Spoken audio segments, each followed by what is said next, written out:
นี่แบบนี้มันจะเป็นยังยกความฮอดจังหวัดพวกเนาะความฮอดยืนยันความมันนี่มาสิมาสิเอาวนเงาวันนั้นบ่มันสิพายุเนาะเริ่มนี่ก่อนบ่ส่งเราดึงเอาโลดไปดูก่อนไหวสิกงใช่มั้ยน้องบ่ส่งชื่อจึดบ่ส่งว่านี่ล่ะบ่หลายคนดีผู้ปฏิบัติเนาะตัวใหญ่พวกเราสุกแค่บ่เจ้ากันก็คือสิหมดกล่องแหละโอ้เอากันแข็งแห้งนี่เนาะกล้ามใหญ่อยู่นี่เราก็ได้เนาะพี่น้องนี่ย่องคนเลยกล้ามใหญ่อยู่นี่ฟ้าน้องหลากับภาวนาให้ทางผู้หลักผู้ใหญ่บุญซอยให้ทางผู้สวยแล้วใครแน่น้องหลาก็ได้พี่น้องเนาะอยู่ใกล้เนาะพอได้อยู่ใกล้กันยืนกันนี่แหละพี่น้องเลยเห็นบ่ซุมื้อในแห้งเต็กว่าโอ้ยอยู่ใกล้แม่เฮือนละดาวเอ้ยจ้อยไม่เนาะไอ้ถ้วยกินข้าวเด้อว่าเนาะ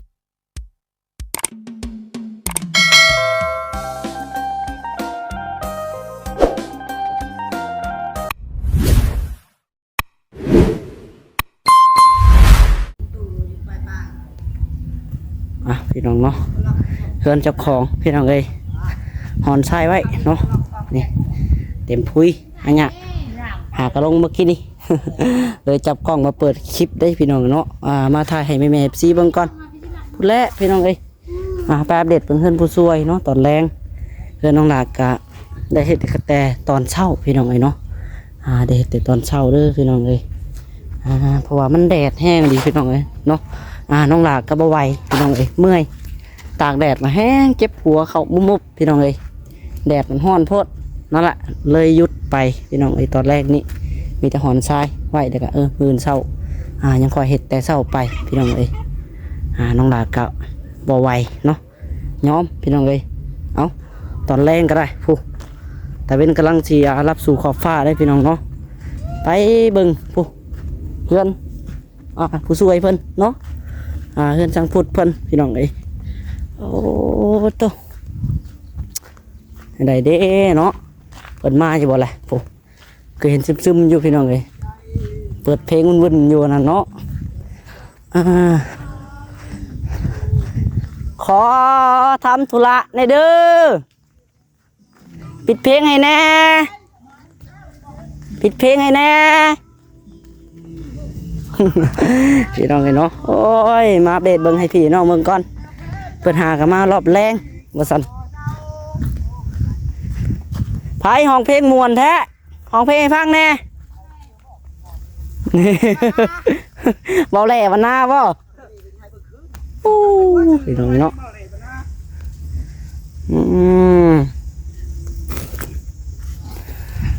ผู้ช่วยก็เป็นสร้างได้บาทดิช้างมันเถาะบ่ช้างจำเป็นบ่ก็เรียกว่าช้างมันเถาะสบายดีผู้ช่วยสบายดีประสงน้ำพี่น้องเลยซอยแม่แน่จากบาทช่วยเลี้ยวเลยโอ้ยเนาะตำเบิ่งเลยท่าเข้ามาช่วยแท้ตอนสิเทคานเนาะเป็นไรคือบ่เห็นมาอันตอนแรกบ่ผู้ช่วยไปงานแจกงานแจกบ่ลอยเด่นระบงบ่มาได้ขึ้นจักบาทเลยว่าคงบ่เย็บแน่เห็นบ่เวียงโทรมาว่านี่เห็นเสียงคือเสียงเมาเหล้าแท้เราแม่นเมาพี่น้องเนาะเสียบรรยากาศไปหน่อยนึงเมื่อกี้นี่กล้องรุดว่าซั่นกล้องรุดจักเป็นยังอยู่ก็เด้งออกงงเติบน้องหลาก็ได้ทันทีสิเต็มแล้วบ่ไปน้องเอ้ยจังว่าได้เนาะสบายดีจังพูดสบายดีโอ้มาเห็ดตอนแรงเนาะเจ้ากันได้โอ้ตอนแรงไวเนาะได้2คานแหละนะพี่น้องเข้าแบบได้2คานแหละเพิ่นฮักนู้นนี่ใครก็อยู่เนาะตอนแรงก็มาพี่น้องเอ้ยอยู่บ่แห้งบ่ไปจังดิครบเลยดีได้มื้อคืน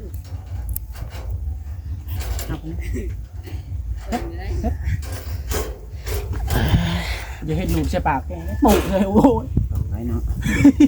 ทักไปเขียวตรงหน้าโอ้โหมึงสิหนูใช่ปากนั่นเอาทั้งนี้เลยเนี่ยฮักอันไรน่ะมาจังหวัดฮักยกขึ้นบ่เป็นได้มันคือลงใช่เจาะลุมสอดตามมันหูเลยแม่นบ่ฮักขึ้นจืมหักลงมายักยกเพ เฮ็ดจึ๊บ เออ ไปบ่จัง ใช่ลูกแง่ว บ่นะบ่ได้เกี่ยวตัวนี้ให้มันได้แหละนี่อย่าให้ตัวนี้หันขึ้นมาเลย สร้างมันเลย เอาขึ้นลงไปใช่ขึ้นไปใช่ได้ดิ ได้ นี่นี่เดี๋ยวมาตรงนี้ก่อนมาลง มัดดึงขึ้นแล้วนะ มัดอยู่ เอาเบิ่งใช่ได้เทอยู่บ่มันนี่ได้เทอยู่หรอกเนาะ ทำก็ต้องชูกนะ คำก็ต้องเทเนาะ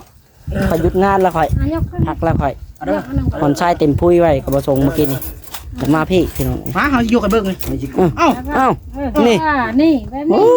นี้ ย โอ้ย มันจะเป็นยัง ยกความฮอดจังหวัดพุ่นเนาะ หัว ความฮอตยืนยันคนเลยนี่มาสิ เอา มาพี่ เอาวนเงามันนะบ่มันสิพาอยู่เนาะ มันพี่ เอาเด้อเอาเด้อ นี่ประสงค์เราดึงเอารถ ไปดูก่อน ไหว อ่ะ ชิกงใช่ไหมน้องประสงค์ชื่อจึ๊ดประสงค์วะ นี่ละบอลายคนดีลายพีเพียงไก่ นี่หยังดีบ่หลายคนดีหลายผีเปียกไก่ ตัวอีกนี่ ต้มไก่ไหม เพื่องไก่ เอ เพื่อง อ ต้มไก่ เปลืองต้มไก่ หลายคนดีหลายผีเปลืองต้มไก่ อืม หลายไม่ใหญ่ได้สาเหตุเพื่อนงามเนาะเออ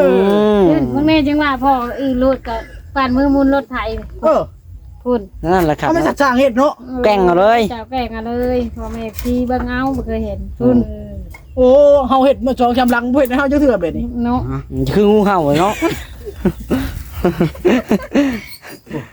โอ้บ่สิกี้ฮอดเล็กใหญ่บาดบ่เฮ็ด เออโห พุ่น ติดเอาเลย พุ่น คือรถไถเนาะ เอ้ย เอาขึ้นรถไถนี่อ้าวอีกบ้านนึง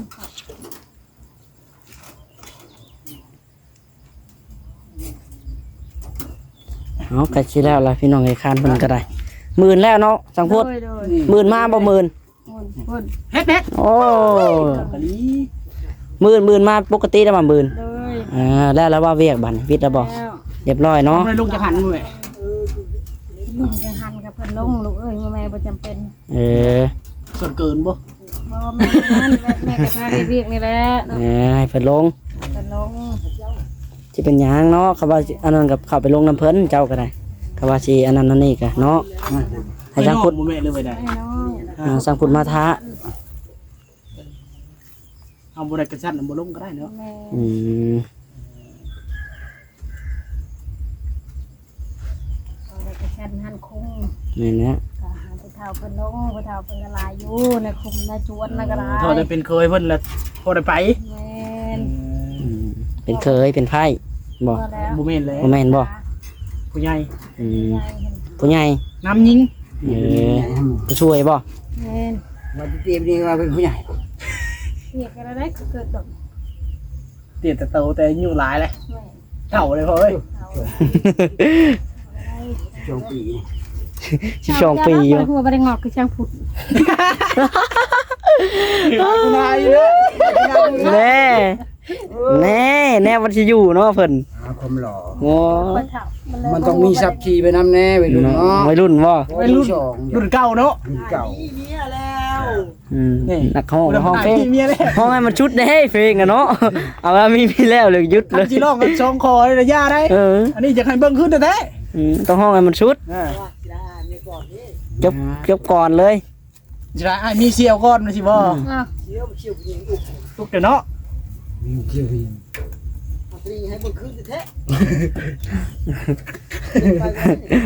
เป็นไปมาอย่างได้อย่างได้เสียวยิง เฮ็ดมาไปได้ ไปลงมาไปได้เนาะ แล้วก็ลงมา เฮาก็หาก็เห็นนี่แหละเสียวยิง ไปบ่คันมันเหนื่อยแล้วก็ยา ได้บ่ เออดีเท่าไหร่ เอาเบิ่งก็ซ้ำเบิ่งกันแล้วเบิ่งก็ได้แต่เบิ่งเท่าไหร่เฮาก็สิได้หาเสียวยิงแหละ หาในนาหา เอาเสียวเลยอ่ะคือเราเอาแล้ว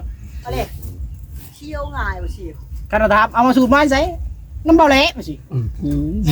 จะมีเนาะ วันนี้ก็เชียวให้ครูแม่ขนุนให้กินแม่งครัวชี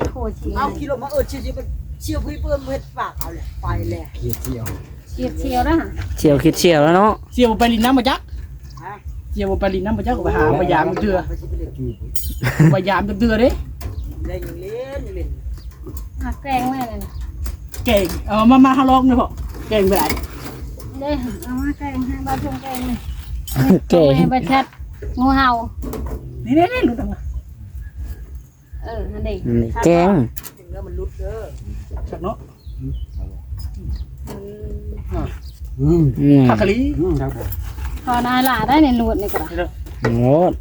ใส่ไม่ได้ใส่ละ เผ็ดเลยผักกะลี คอยไปหาเก็บจนมามีในเฮือนนี่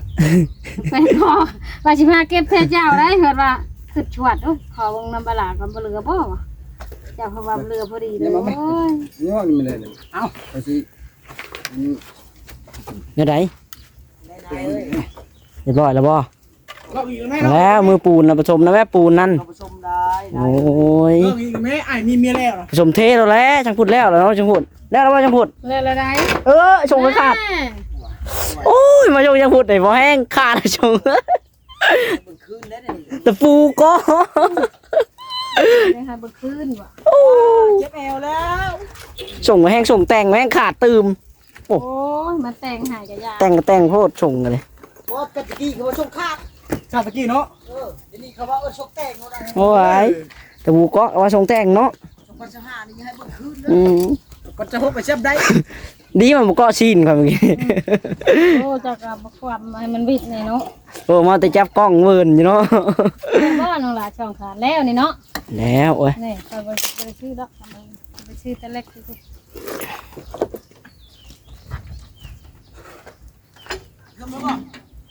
วายจัดการเราได้ นานก่อน เนาะคักแน่ดิขาดเลยเนาะ เพลงไม่ได้ตัด ฮะ เพลงไปแล้ว โอ้ยมันได้ตัดอยู่แล้ว ไม่ได้เพลงน้อง เพื่อนข่อยกะมาก็ยาวคือกันยาวก็ได้ตัดคือเก่า แพงมีแล้วแพงไหม เออ จ้าไม่เอาแล้วเดี๋ยวตัด เมียให้แล้วหาเรื่องกันแล้วเจ้านี่เนาะแทงไม่ก็เครียดมัน ผู้ช่วยเนี่ยแทงไม่ก็เครียดเนาะ ว่าให้มันยาวเนาะ ตัด ช่วยให้เนาะ ในไรเจ้าก็ได้ตัดคือเก่าแล้วเทคานหลอกทึ่งอ่ะมันจะก่อวันนั้น มันงามมันอ่ะ อ่า อย่ามาตัดก็เป็นไปบ่ได้ เนี่ยลองถั่วนี่ปอโซวิชามาฮะโอ้ งามมันก็ทำผู้ชาวท้องใหม่มันก็งามคน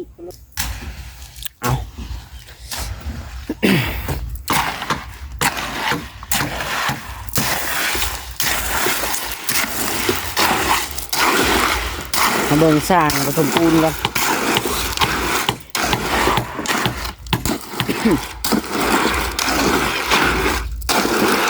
งามก็ดิ ฮะ แล้ว ผสมรวดนะเพราะอะไรสับนี่ฮะทับสร้างคือทองผูกเวลามันแล้วโพดรีสับนี่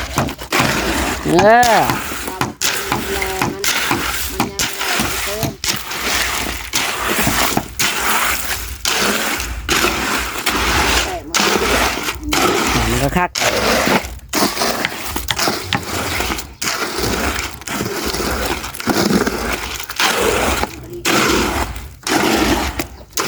กล้ามบ่ยัน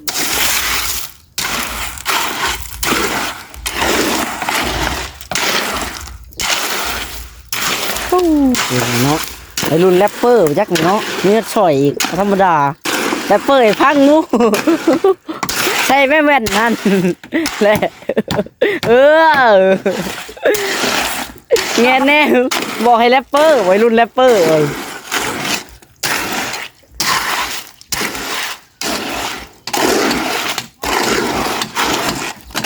โอ้คักว่ะ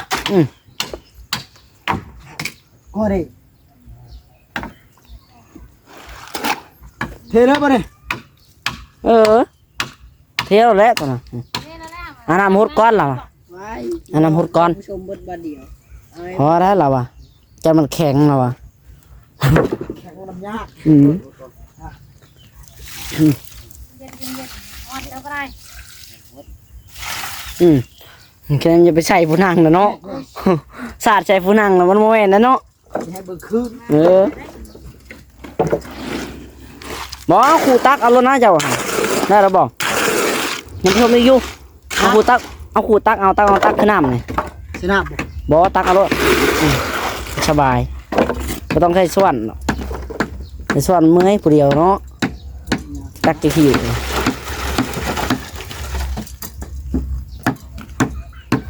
เดินคำเนาะ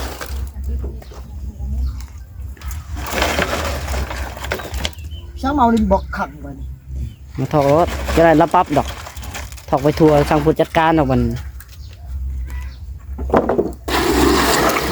เต็มแปด อืม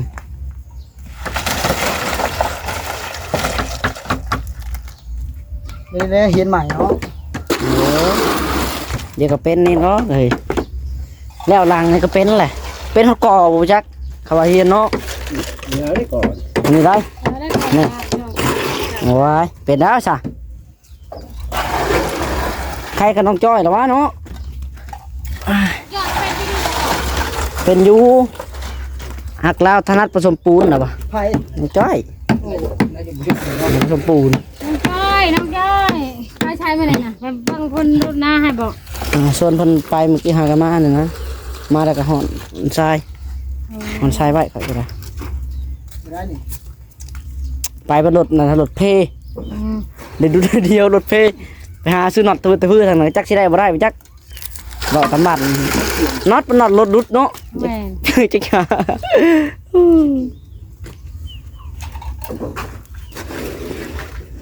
จะบอกว่าบ่ เป็นยังไงมันบ่ก็ห่มแบบนี้มันมือเนาะ เอาห่มไปนี่บนมือเนาะคักม่วนเห็ดเวียก ขึ้นมาแล้วนอนแล้วนอนแล้วมันเด็กเนาะ นี่ตัวนี้ดิ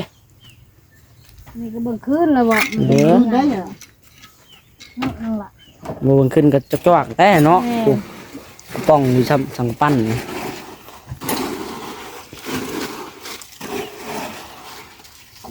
เอานี่แหละ ขึ้นแล้ว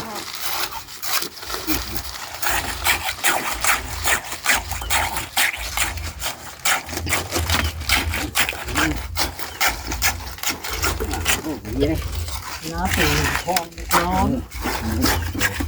มาลง เดินบักมันหล่นลงใส่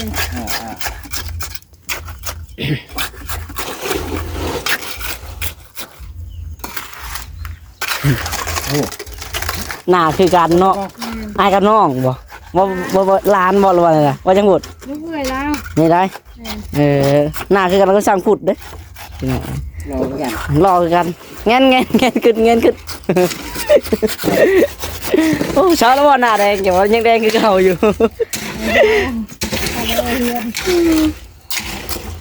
เจ้าจังไดมาดีกับแข่งเด็กกัน อันนี้คนแข็งแห้งเนาะแข็งใหญ่ก็หน้าแดงแป้งๆเลยไปน้องคนบ่แข็งแห้งคืออันจิติงนี่บ่ได้แล้วแข็งแดดแห้งเหลืองบ่น่ะอันนี้แหละลาวเหลืองนะแข็งแดดหักใครแน่แล้วเดี๋ยวนี้เบิ่งมาอยู่พี่ใครแน่มีกระโตได้อะไรตะกี้แห้งตะกี้ไปจับเบิ่งมือเราเหลืองหมดมือเรากัน เคยไปที่บ่ใหญ่ได้ย้อนเฮือนเท้าดาว แล้วชนะ เอา บ่ ได้ นี่ เฮ็ดเฮือนเท้าดาวแล้วได้เงิน ได้เงินซื้อขนมยังให้เพิ่นกินตลอด ยาสูบยากินเด้ ขนมเนาะหม้อไหม้ก็ได้กินเรื่อย มันผักมาให้ขนมอย่างอีกเดี๋ยว เริ่มขึ้นเราก็ได้ ต้องทำไงแล้วเดี๋ยวนี้ ตุ้ยมันเป็นกระโตละหักยังเหลืองอยู่เบิ่งเราเหลืองยังบ่เช้าง่ายดอกค่อยเป็นค่อยไปนั่นแหละเดี๋ยวมันก็เช้าเองคนบ่ได้มาน้ำบ่มัน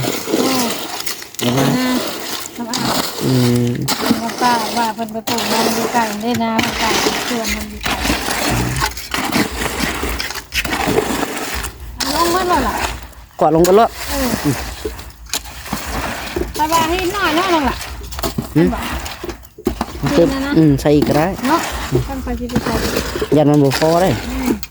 พอ2คันแค่นี้บ่ได้ตอนนั้นก็ได้บ่ได้ตอนนั้นก็มือเท คันนี้ ใส่หินนี่ แต่หินนี่หินน้อยเว้ยคันมันก็บ่แข็งแฮงนะจังพูดเนาะหินน้อยงามอยู่มันบ่แข็งแฮงเรื่องเทวสุดยอดแล้วงามมาหินน้อยเด้มันมีแต่เนื้อปูน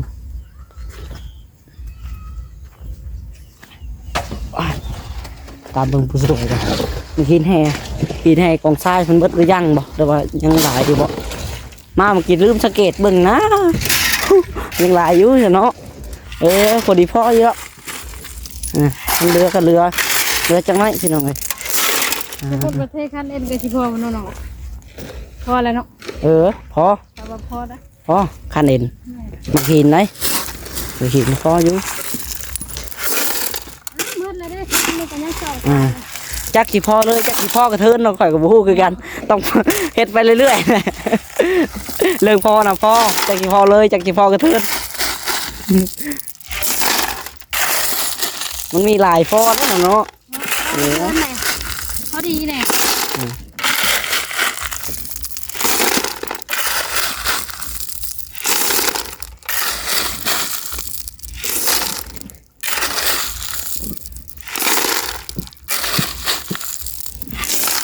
ใส่แล้วเนาะพอเลยแบบนี้พูดกันในว่าแล้วเนาะเป็นไงพวกเราสุกแค่ว่าเจ้ากันทุกที่จะมัดกล่องแหละโอ้เรากันแข็งแห้งนี่เนาะกล้ามใหญ่อยู่ที่เรากันเลยเนาะพี่น้องเลยย่องคนเลยกล้ามใหญ่อยู่ที่เนาะมันใหญ่กับบืนไปแล้วคนแขนจะมากี่ใหญ่มันก็กล้ามฮึกอยู่ชัดน้อยในบ้านพอช้างว่าค่อยหน่อยแล้ววะกล้ามใหญ่กว่าเราอีกน่ะ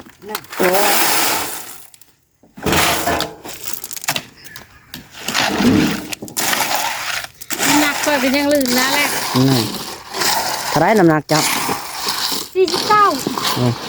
ตั้งพูด48นี่ลื่นเป็นโลแล้วเนาะลงตีมวยได้กันหน่อยนะลงสนามเนาะตีน้ำหนักจริงกันเลยฮะใส่รถใส่หดจะมาเป็นหดมันมาหินเปียกให้มันทนง่ายมันจังมืนหดมาหินกันนะหดมาหินอย่าหดลายได้หดลายกันแล้ว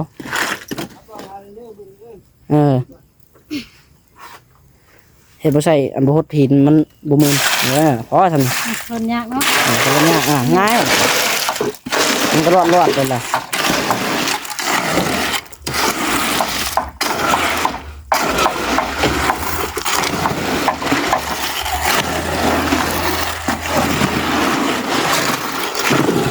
นั่นเลยมันก็ซ้ำโม่แล้วเนาะรถแบบรถไม้เลยทำปูนก็เป็นแรกมานี่เป็นนะบ่มามือแรกเลยเป็นอะไรได้บอกสุกก้าวแล้วเนาะปูนลากกับเอาชายมาเอาปูนชอกใส่มาหินชายไว้แล้วแซ่มานี่ล้นบ่ไปบ่ไหนไปสิตานี่จะหดชั้นมันจะเจออะไรเนาะเพิ่นบอกก็เจอเอายังเจ็ดหลายหรอกกูยังเพิ่นผู้ช่วยก็ยังหลายเพิ่นสิแล้วพี่น้องเอ้ยน้องลาก็ภาวนาพี่น้องเนาะก้อนเล็กก็เป็นแล้วโดยฟ้าน้องลากับภาวนาให้ทางผู้หลักผู้ใหญ่บุญซอยให้ทางผู้ช่วยแล้วใครแน่น้องลาก็ได้พี่น้องเอ้ยเนาะอยู่ใกล้เนาะพอได้อยู่ใกล้กันอยู่กันนี่แหละพี่น้องเอ้ยเห็นบ่ซุมื้อในแห้งเต็กว่าโอ้ยอยู่ใกล้เพื่อนละดาวเอ้ยจ้อยไม่เนาะไอ้ถ้วยดาวเด้อว่าเนาะอยู่ใกล้กันใครแน่พี่น้องเอ้ยอยู่ดงชาวได้หาน้ำไม้มียังโดยมาชุมกันแล้วโอ้ยมีแห้งแหละเดินผู้ช่วยแล้วอันนี้หากะแตะเทคานพี่น้องเนาะหาเทคานแล้วก็เอาเข้าดินมาแล้ว บัดเรื่องแห้งบดีวุ่นวายอยู่พี่น้องในแถวนี้ช่วงนี้เนาะวุ่นขนาดวุ่นนะดิมื้อนี้ย้อมข่อยกันข่อยยังออกไปนั่นนี่ยังบ่กล้าออกไปแล้วอีแม่บ่ให้ออกย่านได้แล้วอ่ะเพิ่นเอามาเฮ็ดเวียกหลายก็บ่อยากเว้าปานใดดอกพี่น้องเดี๋ยวเสียรับเพิ่นเดี๋ยวเพิ่นสิแตกตื่นทั่วบ่เว้าดีกว่าเนาะ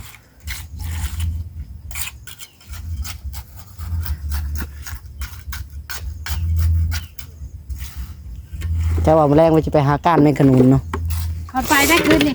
ได้บ่ การหลอกคืน อันนี้ก็ได้คือก้านไปเมื่อคืนนี่ แต่ จ้ะ มันใช้ของก็ได้ของน้อยของนึง แมงขนุนใหญ่บ่ น้อย น้อยกับ เออ ตัวซ้ำนี่ได้ตัวปุ่มๆนะตัวมนนะ เขาน้องเตยทองได้พอขัวอยู่เมื่อคืนนี่ อันนี้ครับมาให้ชิมยาแน่ให้ป้ากับผู้น้อยนะอยู่นาผู้แน่ โดย มาฝากบ่เวียงแน่มาขวกินอยู่เพื่อนแน่ อืม ขวสุบจิตบ้านน้ำมาทำกิน เนาะน้องลากาให้เพิ่นอ้ายเพิ่นอยู่มื้อน่ะบ่ครับยังบ่ได้ให้ซับ ก็ยังไม่ให้ว่าจะบอกค่ะแล้วป่ะ อ้ายแต่ว่าจิตว่ารอบหน้ารอบในเด้อบ่คำว่ะ รับหน้ากันเด้ เอ อ อรอบหน้าบ่ในยังกัน จะ มา บ่ ให้ เมิด ง่าย เนาะ แม่น บ่ได้มีทั่วไปแบบนี้แต่แค่บ้านสิได้ เข้าไปดงเลยกับบ่มี บ่มีบ่ แม่น อืม นี่แต่นี่แคมแท้ แต่แถวนี้นะเนาะคันนี้น่ะบางบ่อนก็บ่ได้มีเลย เพราะว่าเข้าไปดง อืม ทางคนละไปเข้าไปหาเลาะเข้าทางดงนาพุ่นแหละแล้วเข้าไปพุ่นบ่มีจักโตโอ้ยเขาว่า บางบ่อนก็มีพี่น้องบางบ่อนก็บ่ได้มีเลย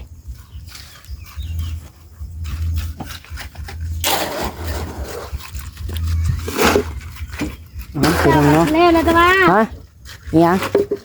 ฉาบจนโบก โบกนะ เนี่ย ยังจักผาวะ2 3ยัง3ผา บ่ได้สิแรงเลย หากันนั่นแหละใกล้ละคอนละอ่า มันจะช่วย มื้อนี้ข่อยก็บ่ได้แต่ผาเดียวมื้อนี้ก็ได้ มันแดดบ่ไหวยอมข่อยฮ้อนเลย ได้3คัน อืม ถ้าว่าคันมันมาแต่เช้าก็อาจจะได้อยู่4เนาะนั่นล่ะ โดย มีไม่เมดไม่เป็นเมดนะ โดย ได้นั่งเรือสอง เอามื่นก็แล้วเจ้าก็ได้ อื่นนั่งสอง อ่า กับเช้า ขับเศร้ากันแล้วแหละ แม่นแล้วก็ตะแรงกับคัน อยู่เลาะๆทะเลท่านี้แหละ ก็ คือว่าวางกัน คันบ่เมื่อยก็ อืม เอาไปยกหลังคาเรือนเท่าดาว อืมเอาขึ้นไม้เนาะ แม่นไม่ครบแล้วนะ ครบแล้วแหละ ด้วย เห็นอยุบจังพุดบนกบมันน่ะเรียบร้อยละพี่น้องไอ้น้องไม้ ถ้าเบิ่งในนั้นเทื่อเมื่อยก็ โดย พักแน่เนาะ โอ้ยเมื่อยกันแล้วขึ้นเจ้าของกับพักอยาก อยู่ พักมือเนาะ แมนมาได้หลายก็จะครึ่งมือกับพักเลยมือใหม่ยังมาต่อเต็มที่เลยบาดนี้คันว่าอันแม่นแล้วตอนเช้าจะก็มาเนาะขับเช้ามือมาแล้วก็คันว่าเมื่อยก็ไม่ได้แจ้งบอกไอ้เพิ่นแล้วก็พักผ่อนไปพี่น้องไอ้เนาะเอาโอเคได้มันนี่คอยคอโตเมื่อได้บาดในคำเลย ฮะ คิดเดียวเหมือน โด เนาะ ยบ่2ถ่ายอยู่หน้าน้องจ้อยเด้ เอา ออกไปเบิ่งรถดุดฝนดุดดิน เอาโอเคจะอยู่ดีไม่แห้งเบิดสุกคนสบายดีอ่านทางผู้ช่วยพี่น้องเนาะ